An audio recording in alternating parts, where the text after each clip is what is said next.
Hello everyone, welcome to my YouTube channel. In this video, we'll be discussing about the new chapter of class 9, that is why do we fall ill. In this video, we'll talk about the introductory portion of this chapter. We'll be discussing about the factor affecting the health and how the disease are occur in our body and how it is transmitted from one person to another person, and what precautions can we take to avoid the disease. Let's start with the definition of health. Health is a state of physical, mental and social well-being. कि अगर हम physically, mentally and socially अच्छे हैं तब हम उस condition को health बोलते हैं. और डिसीज क्या होता है कि इन तीनों में से कोई भी एक चीज़ अगर हमारी अफेक्टेड है तब हम उसको क्या कहेंगे कि हम डिसीज हैं. देखिए नॉर्मली क्या बोला जाता है, हम क्या सोचते हैं कि अगर हमारी फिज़िकली हमारी बॉडी बहुत अच्छी है और हमारी बॉडी में कोई डिसीज़ नहीं है, फिज़िकल जो वर्क है हमारी बॉडी का वो प्रॉपर है, तब हम उसको क्या सोच लेते हैं कि हम प्रॉपर जो है हेल्दी पर्सन है. लेकिन ऐसा नहीं होता है. फॉर एग्ज़ाम्पल कि मेंटल जो हेल्थ है वो भी काउंट होती है हमारी हेल्थ में. सोशल जो हेल्थ है वो भी काउंट होती है. सोशल जो हमारा बिहेवियर है, लोगों के साथ हम कैसे इंटरेक्ट करते हैं, कैसे हम लोगों के साथ बातचीत करते हैं, हमारा बिहेवियर कैसा रहता है लोगों के साथ, ये सब चीज़ें भी काउंट होती हैं हेल्थ में. अगर इन तीनों में फैक्टर्स में से इन तीनों एस्पेक्ट में अगर हम खरे नहीं उतरते हैं तब हम क्या कहेंगे कि हम डिसीज्ड हैं. फॉर एग्ज़ाम्पल फिज़िकली हमारी बॉडी फिट है, कोई डिसीज़ नहीं है, लेकिन मेंटली हम क्या हैं, डिप्रेस्ड हैं. ठीक है, हम बार बार चीज़ों को लेकर बहुत ज़्यादा सोचते हैं, या फिर हमारा जो माइंड है वो एक चीज़ को लेकर एक चीज़ को इतना लंबा खींच देता है, किसी भी बात का हम इशू बना देते हैं. या फिर हम किसी एक पर्सन, फॉर एग्ज़ाम्पल कि हमारा जो माइंड है वो कहीं एक जगह लगता नहीं है, कि हम उसको हम कंट्रोल नहीं कर पाते हैं, वो नेगेटिव थिंग्स को सोचता रहता है. इस तरीके की जो कंडीशंस होती हैं वो मेंटल हेल्थ में आती हैं. फिर उसके बाद है सोशल. फॉर एग्ज़ाम्पल कि हम किसी भी पर्सन से, कोई चाहे वो हमारा नॉन पर्सन है या फिर हम कोई स्ट्रेंजर है, हम उससे किस तरीके से डील करते हैं, हम किस तरीके से सोसाइटी में रहते हैं, किस तरीके से सोसाइटी के लोगों के साथ इंटरेक्ट करते हैं, ये सब किस में काउंट होता है, सोशल जो हमारी हेल्थ है उसमें काउंट होता है. सब्सक्राइब कीजिए हमारे चैनल को और बेल आइकन को दबाइए हमारी लेटेस्ट वीडियो सबसे पहले देखने के लिए. Now we'll see the factor affecting our health. First is heredity, environment and socio-economic condition.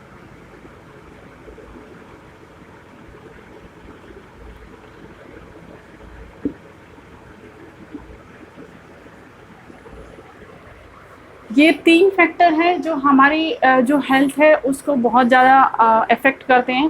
First one is heredity. Heredity क्या है कि हम कोई भी जो डिसीज़ है या कोई भी जो डिसऑर्डर है वो हम अपने पेरेंट्स से लेकर आए हैं. ठीक है, उन फैक्टर्स को, उन डिसीज़ को क्या कहते हैं, हेरिडिटरी डिसीज़ कहते हैं, जो कि मदर से जो फीटस है उसमें या फिर फादर से जो फीटस है उसमें ट्रांसमिट होता है. तो हेरिडिटरी जो एक बहुत बड़ा फैक्टर है कि फॉर एग्ज़ाम्पल कोई एक डिसीज़ है लाइक हीमोफीलिया एक डिसीज़ होती है, तो वो क्या है कि पेरेंट्स से ऑफस्प्रिंग में ट्रांसपोर्ट होती है. तो इस तरीके से जो हमारी हेरिडिटी है, हेरिडिटी क्या है कि हमारे जो मतलब जो हम अपने पेरेंट्स से कुछ भी लेकर आते हैं वो हेरिडिटी में काउंट होता है. कि अगर हमारे पेरेंट्स से हम डिसीज़ लेकर आ रहे हैं और भी हमारी जो फिज़िकल अपीयरेंस है वो भी अगर हमारे पेरेंट्स के जैसी होती है तो क्या है कि हम हेरिडिटी के थ्रू हमें वो मिला है. तो हेरिडिटरी एक बहुत बड़ा रोल प्ले करता है हमारी हेल्थ में. कि फॉर एग्ज़ाम्पल कि मदर को वो लाइक मैंने अभी एग्ज़ाम्पल बताया आपको, हीमोफीलिया एक डिसीज़ होती है जिसमें क्या होता है कि जो ब्लड होता है वो क्लोट नहीं होता है, या क्लोटिंग टाइम जो उसका होता है वो डिले होता है. इसको ब्लीडर्स डिसीज़ भी कहा जाता है, जो कि क्या है कि one generation to next generation pass out होती है. तो ये क्या है, एक हेरिडिटी होगी. फॉर एग्ज़ाम्पल अगर कोई इनहेरिटेबल डिसीज़, इनहेरिटेबल का मतलब होता है कि ऐसी डिसीज़ जो पेरेंट्स से ऑफस्प्रिंग में पास आउट होती है. तो अगर किसी पेरेंट को अगर इनहेरिटेबल डिसीज़ है और तो क्या है वो हेरिडिटी के थ्रू मतलब पेरेंट्स से ऑफस्प्रिंग में आ जाएगी। तो इस टाइप की जो डिसीज़ है वहाँ पर कौन सा फैक्टर काम कर रहा है, हेरिडिटी फैक्टर काम कर रहा है। कि अगर हमारे पेरेंट को इनहेरिटेबल डिसीज़ है, मतलब ऐसी डिसीज़ जो कि वन जनरेशन से नेक्स्ट जनरेशन में पास आउट होगी, तो क्या होगा, उसका बच्चा भी जो है वो अफेक्टेड रहेगा। उसके बाद है environment. Heredity belongs to parents, कि जो हमारे पेरेंट्स हैं उनसे हम वो डिसीज़ लेकर आए हैं। दिस टाइप ऑफ डिसीज़ और this type of factor we can say heredity. उसके बाद है एनवायरनमेंट। एनवायरनमेंट भी हमारी हेल्थ में एक बहुत बड़ा रोल प्ले करता है कि हम कैसे एनवायरनमेंट में रह रहे हैं। क्या मतलब हम मतलब एनवायरनमेंट, हम क्लीन एनवायरनमेंट में रह रहे हैं, हम एक डस्टी मतलब ऐसा एनवायरनमेंट है जो कि क्लीन नहीं है, अनहाइजीनिक कंडीशंस में हम अगर रह रहे हैं। तो इस तरीके के जो फैक्टर जो अफेक्ट करते हैं एनवायरनमेंट में, दो फैक्टर होते हैं, बायोटिक एंड एबायोटिक। तो वो दोनों फैक्टर ही क्या करते हैं, हमारी हेल्थ को अफेक्ट करते हैं। एबायोटिक फैक्टर फॉर एग्जांपल कि वाटर है, वाटर के थ्रू भी डिसीज़ हमें हो सकती है। ऐसे ही सॉइल है, सॉइल से भी बहुत सारी डिसीज़ जो हैं वो ट्रांसपोर्ट होती हैं। वाटर के थ्रू भी हमें जैसे कॉलरा है, वो हम जो कंटामिनेटेड वाटर अगर हम ड्रिंक करते हैं तो हमें कॉलरा डिसीज़ होती है। इस तरीके से क्या है कि एनवायरनमेंट के एबायोटिक एंड बायोटिक फैक्टर दोनों ही हमारे हेल्थ को अफेक्ट करते हैं। उसके बाद है socio economic condition. Socio economic condition क्या है कि हमारी सोशल मतलब जो हमारी सोसाइटी है उसमें हमारी कंडीशन कैसी है वो भी अफेक्ट करता है, क्योंकि वो हमारी सोशल हेल्थ को डिफाइन करेगा। कि अगर हमारा जो बिहेवियर है वो हमारी सोसाइटी के साथ या सोसाइटी में रहने वाले लोगों के साथ अच्छा है, तो हम क्या कहेंगे कि हमारा जो सोशल एस्पेक्ट है हेल्थ का वो मतलब बहुत अच्छा है, हम सोशली फिट हैं। उसके बाद है इकोनॉमिक कंडीशन। इकोनॉमी जो मतलब हम कह सकते हैं कि अमीरी गरीबी इस तरीके से, तो जो हमारी इकोनॉमिक कंडीशन है वो भी अफेक्ट करती है हमारी हेल्थ को। कि फॉर एग्जांपल कि हम एक ऐसे सोसाइटी में रहते हैं जहाँ के लोग बहुत ज़्यादा मतलब रिच हैं, तो हमारा क्या है कि हमारा जो वहाँ पर एडेप्ट करना, मतलब अगर स्टेटस में बहुत ज़्यादा डिफरेंस है कि एक पर्सन बहुत ज़्यादा गरीब है, वो अपना मतलब उसकी जो अर्निंग है एक हैंड टू माउथ है, मतलब वो एक रोज़ कमाता है रोज़ खाता है, और एक जो पर्सन है उसी सोसाइटी में रहता है, उसके पास करोड़ों की मतलब उसके पास संपत्ति है, तो हम क्या कि स्टेटस का डिफरेंस आ जाता है दोनों के बीच में। तो उन दोनों का एक साथ सरवाइव करना बहुत मुश्किल हो जाता है कई केसेस में। तो ये क्या है, ये भी फैक्टर एक बहुत बड़ा है जो हमारी हेल्थ को अफेक्ट करता है। नाउ विल सी, देखिए हेल्थ जो है वो हम दो तरीके से देखते हैं कि personal health and community health. Personal health का मतलब है कि वो हेल्थ जो एक पर्सन अपनी टेक केयर करेगा, मतलब एक पर्सन की हेल्थ जो है वो पर्सनल हेल्थ होगी। फॉर एग्जांपल मैं अपनी देखभाल कर रही हूँ, अपने जो जितने भी बॉडी पार्ट हैं उसकी हाइजीन का ख्याल रख रही हूँ, अच्छा न्यूट्रिशन ले रही हूँ, एक्सरसाइज कर रही हूँ, तो मैं क्या कर रही हूँ, मैं अपनी बॉडी का जो है मैं ख्याल रख रही हूँ, तो ये होगी पर्सनल हेल्थ। उसके बाद है सोशल और कम्युनिटी हेल्थ क्या होती है, और पब्लिक हेल्थ।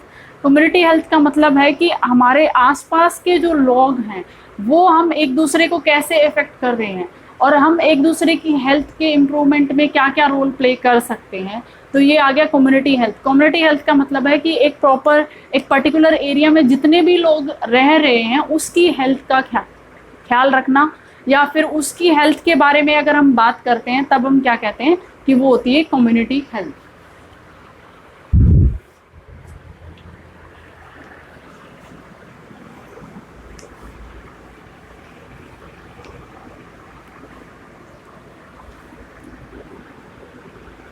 पर्सनल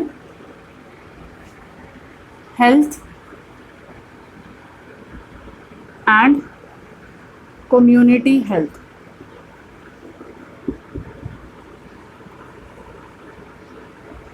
अब देखिए पर्सनल जो हेल्थ है कि मतलब taking care of our own body, कि हम अपनी जो बॉडी है उसी की हम देखभाल कर रहे हैं, लाइक हम उसका हाइजीन का ख्याल रख रहे हैं, हम न्यूट्रिशन का ख्याल रख रहे हैं।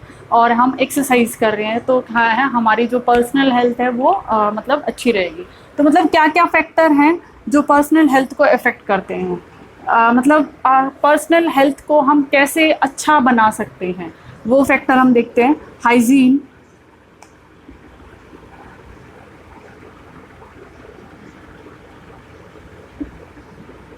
न्यूट्रिशन एंड एक्सरसाइज, स्लीप और रेस्ट। ये 3-4 चीज़ें हैं जो कि एक पर्सनल हेल्थ में अगर हम इन चीज़ों को देखते हैं तो पर्सनल हेल्थ जो है वो अच्छी रहती है। फॉर एग्जांपल हाइजीन, हाइजीन का मतलब होता है क्लीनिनेस, कि हम अपने बॉडी पार्ट का को कितने अच्छे से क्लीन कर रहे हैं, कितने अच्छे से उसकी देखभाल कर रहे हैं। For example brushing of teeth, washing of eyes and bathing, all these things comes under personal hygiene. Personal hygiene का मतलब है कि हम अपनी बॉडी की जो क्लीनिनेस का जो ध्यान है वो हम रख रहे हैं, तो ये हो गया हाइजीन का हो गया। उसके बाद है न्यूट्रिशन।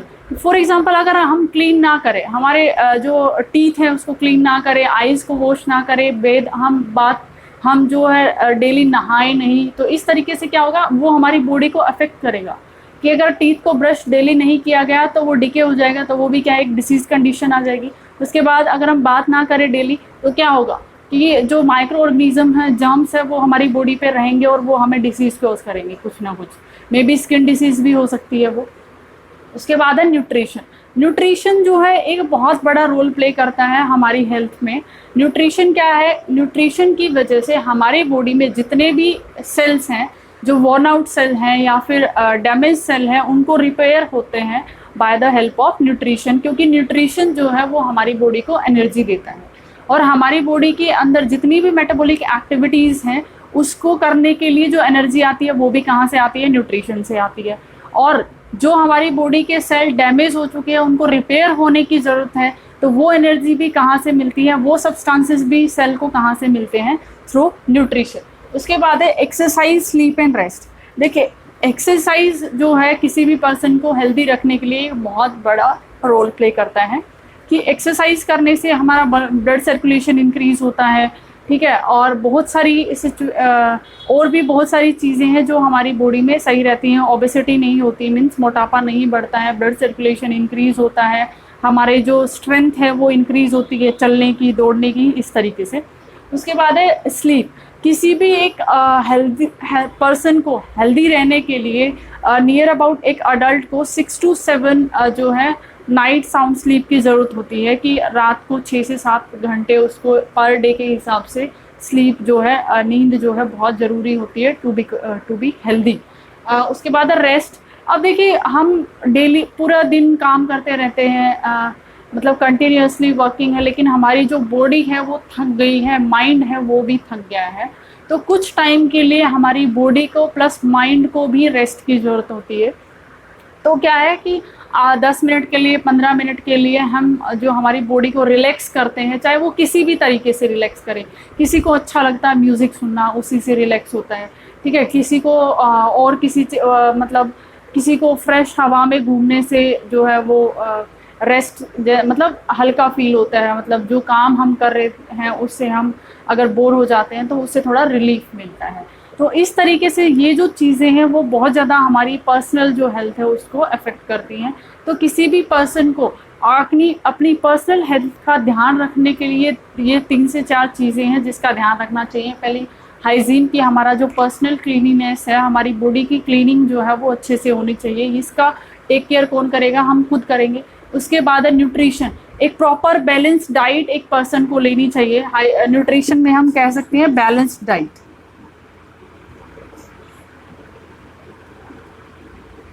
बैलेंस डाइट में क्या आता है, एक प्रॉपर अमाउंट में कार्बोहाइड्रेट, प्रोटीन, फैट। ऐसा नहीं है कि एक चीज़ हम बहुत ज़्यादा ले रहे हैं और एक ले ही नहीं रहे हैं, तो हमारी बॉडी की जो रिक्वायरमेंट है वो कंप्लीट नहीं होगी। बैलेंस डाइट में एक प्रॉपर प्रोपोर्शन में आता है carbohydrate, protein, fat, vitamins, minerals. ये सब जो एक बैलेंस डाइट में काउंट होता है, कि अगर हम ये सब प्रॉपरली लेंगे तो भी हमारी जो बॉडी है वो हेल्दी रहेगी। रेगुलरली एक्सरसाइज करेंगे, जो 6 से 7 घंटे की नींद हम डेली लेंगे, और रेस्ट जो इन बिटवीन जो हमारा वर्क है, डेली वर्क, उसमें अगर रेस्ट का भी अगर हम ध्यान रखेंगे तो जो हमारी हेल्थ है वो अच्छी रहेगी। उसके बाद है कम्युनिटी हेल्थ।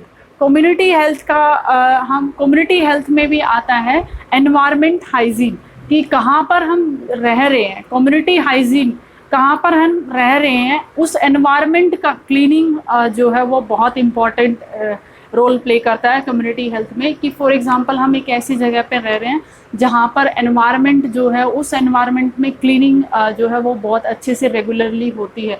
एक दूसरा एग्जांपल है कि हम वहाँ रहते हैं जहाँ पर कचरा ऐसे ही रोड पे बिखरा रहता है, डेली सफाई नहीं होती है, जो सीवरेज का जो लीकेज है वो हो रहा है। इस तरीके से जो ये कंडीशन है ये अनहाइजीनिक कंडीशन है, जहाँ पर जो है डिसीज कॉजिंग माइक्रो ऑर्गेनिज्म की ग्रोथ जो है वो बहुत इजीली होती है, जहाँ पर सफाई नहीं होती। तो इसमें भी आ जाएगा, कम्युनिटी हेल्थ में भी आ गया एनवायरनमेंट क्लीनिंग।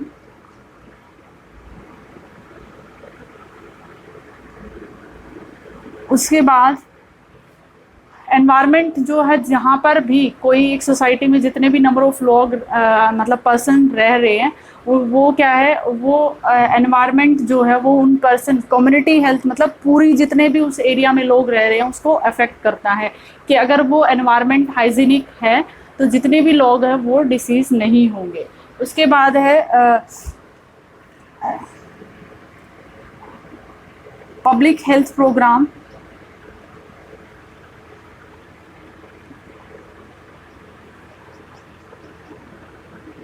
कि हमारी सोसाइटी में हमारी इंडियन गवर्नमेंट जो है वो पब्लिक हेल्थ को मेंटेन करने के लिए या फिर अच्छा बनाने के लिए बहुत सारे गवर्नमेंट जो प्लान है वो चलाती है। मतलब और बहुत सारी नॉन गवर्नमेंट ऑर्गेनाइजेशंस भी हैं जो कि पब्लिक हेल्थ को अच्छा बनाने के लिए सेमिनार्स वगैरह ऑर्गेनाइज करते हैं, ताकि जो कॉमन पीपल है उनको पर्सनल हाइजीन के बारे में बताएं, रिप्रोडक्टिव हेल्थ के बारे में बताएं, और reproductive health plus sex education दे। इस तरीके की जो प्रोग्राम्स जो हैं वो कौन है कि पब्लिक हेल्थ प्रोग्राम जो चलाए जाते हैं वो किस लिए चलाए जाते हैं, कम्युनिटी हेल्थ को बेटर बनाने के लिए। उसके बाद है कि लाइक जो गवर्नमेंट प्रोग्राम जैसे चलाए जाते हैं, प्लस पोलियो प्रोग्राम आपने सुना होगा कि हर साल में 3-4 बार पोलियो ड्रॉप पिलाई जाती हैं।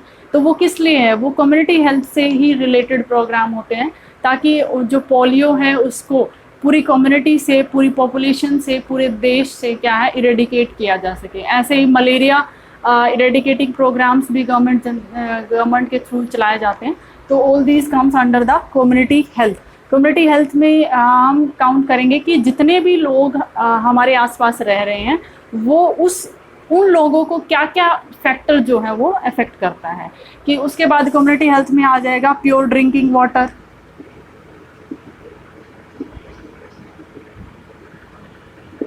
कि ये भी कम्युनिटी हेल्थ को अफेक्ट करता है कि अगर जो वाटर सप्लाई है वो कंटामिनेटेड है तो जितने भी लोगों तक वो पानी पहुंचा है, कंटामिनेटेड वाटर गया है, वो सब के सब क्या हो जाएंगे, अफेक्टेड हो जाएंगे या डिसीज्ड हो जाएंगे उस पर्टिकुलर कंटामिनेटेड वाटर से। कि आपने कई बार सुना होगा, न्यूज़ चैनल पे देखने को मिलता है कि किसी एक पर्सन को ये मान लो कि कॉलरा हुआ, उसी मतलब ठीक है 2 या 3 पर्सन तक जो है वो इतना नोटिस नहीं किया जाता है। फिर बार बार जो है कि एक कॉमन एरिया से लोग सेम डिसीज़ के साथ आ रहे हैं, तो इसका मतलब क्या, और वो भी क्या है, वो ट्रांसमिसेबल डिसीज़ है। मतलब और मतलब किसी भी फैक्टर के थ्रू मीन्स ट्रांसमिट होती है, तो कम्युनिकेबल डिसीज़ हम कह सकते हैं। तो उस केस में जो है वो उस डिसीज़, अगर एक ही एरिया से लोग उस डिसीज़ के साथ आ रहे हैं तो ये नोटिस कर लिया जाता है कि भाई इस एरिया में कोई ना कोई गड़बड़ है, मे बी वाटर सप्लाई में कंटामिनेशन है उस micro organism, disease causing micro organism का, जिसकी वजह से वो पोल्यूटेड वाटर जो है वो लोग पी रहे हैं, उस कम्युनिटी के लोग पी रहे हैं, और जिसकी वजह से ये डिसीज़ हो रही है। तो ये प्योर वाटर ड्रिंकिंग वाटर अगर अच्छा है, प्योर है, तो ये कम्युनिटी हेल्थ को इम्प्रूव करने में help. These videos are helping you in clearing your concept, and please keep share and subscribe my